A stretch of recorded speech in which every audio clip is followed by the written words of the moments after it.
Interesting stuff. Let's move on. Now, Floyd Mayweather against Juan Manuel Marquez was billed as the battle for numero uno. Mike Costello, in the end, it was not a split decision.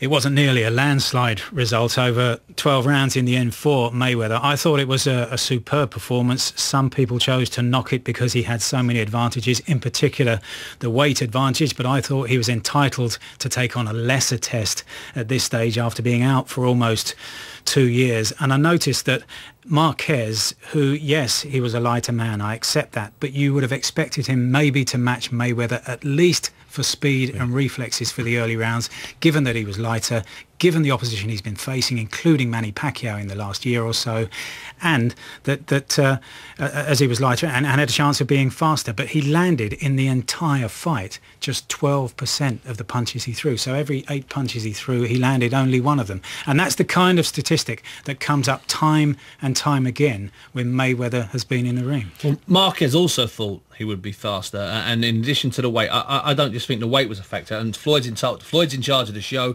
Floyd's the salesman. Floyd's show. He can pick who he likes. So he picks a guy that's never fought anywhere near the weight. That's absolutely fine. And he also looked carefully. He had a 7-inch reach advantage as well. It was a brilliant piece of matchmaking by Floyd. If it was a promoter, we'd be applauding him. However, one of the things that struck me about it was there was definitely still a degree of caution. I still can't believe he didn't try and finish it, Mike. There was a statement. He'd never been stopped, in 57 fights. He needed to stop him, in my opinion. He needed to get it quick. Well, let's speak to one of the most successful boxing promoters in history, a man who's worked with Ali and virtually every great name since then. Good evening to Bob Arum. How are you, Bob?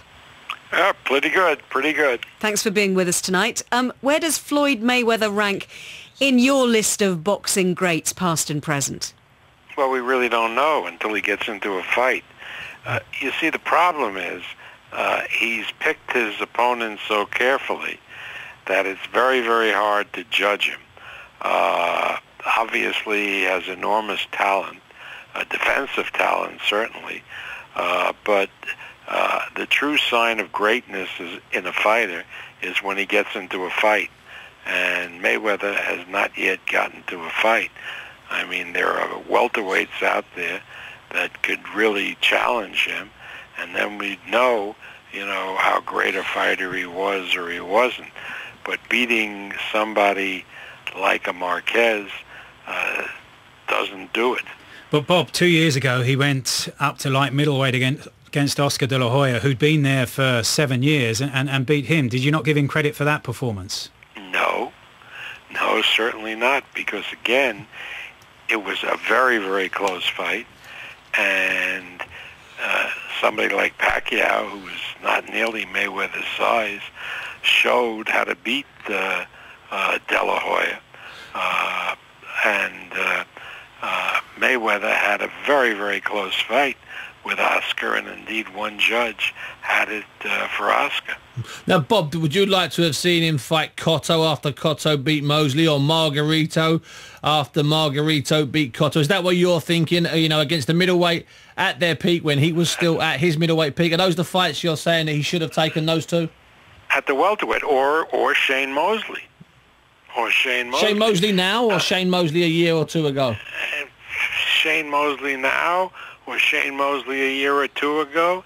Margarito when he came off that victory over Cotto, or Cotto at any time, because I think all three of those guys are physical enough to beat Mayweather. So if he does beat one of those, then Bob, will you then say it's time to salute him?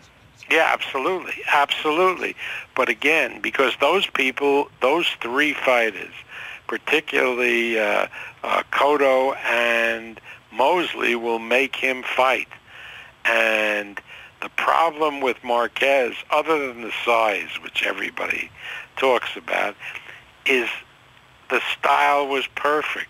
Marquez can only fight a fighter that's coming at him. He is a tremendous counterpuncher.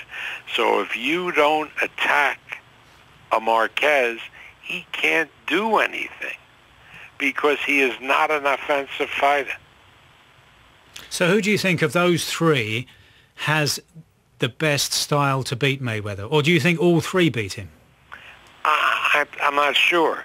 I think Manny Pacquiao beats him because Manny Pacquiao will match him and exceed him in speed. And Manny Pacquiao is a very, very hard puncher, and it knows how to attack a boxer. I think Cotto is too strong and will beat him, and I know Shane Mosley would beat him. Now, Bob, can I just ask you this before we let you go? Margarito, still with you? When's he going to come back, and will he add his name to that short three-man list? Well, we don't know. You know, he's been had his license revoked by the California Commission. That revocation is up in the beginning of February. I'm sure he'll be back, but how effective he will be remains to be seen. So I can't really forecast that. That would be unfair. But I take Cotto and Pacquiao are fighting each other, and I think either of them beats Mayweather. And Shane Mosley, who unfortunately is fighting nobody, would beat Mayweather. And Cotto Pacquiao on November the 14th, Bob, who wins that? I don't know. It's a tough fight. You know, it may very well be that Pacquiao is something for the ages. I mean, the way he devastated De La Hoya, the way he, beat Ricky Hatton, maybe there's something there that, we haven't realized yet. It's almost too good to be true. We'll see that against Cotto. If he can do anything like that against Miguel Cotto, he may be in the category of one of the greatest fighters of all time.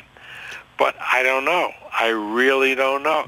I mean, you hear that De La Hoya was shot when Pacquiao fought him. I don't think that's so, but I don't know. And Ricky Hatton, they say he was trained wrong for the fight. I don't know. All I know is two devastating victories. Bob, it's great to hear from you. Thanks so much for all your time this evening.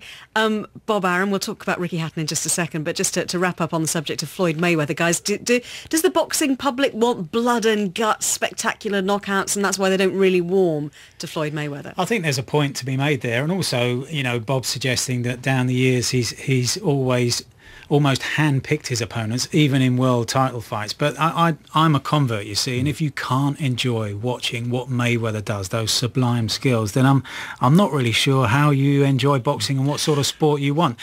Maybe he belongs in a different era, in an era in the 40s and 50s and before that, when all those elusive skills, as well as the attacking skills, were much more fondly assessed. Yeah, well, there's 3 points in the last 2 years when he could have either fought Paul Williams, when he could have fought Cotto, when he could have fought Margarito, which would have satisfied Bob and satisfied lots of fans. But the bottom line is, Ellie, when you put him in a fight with a big opponent like a Hatton, like a De La Hoya, he breaks the bank. They still hold all the records for finances. They've outsold Tyson and everybody. Mayweather, De La Hoya. So he does it. So they may not like him because there's blood and guts, but they love him at the box office. They love him through the turnstile. Well, let's finish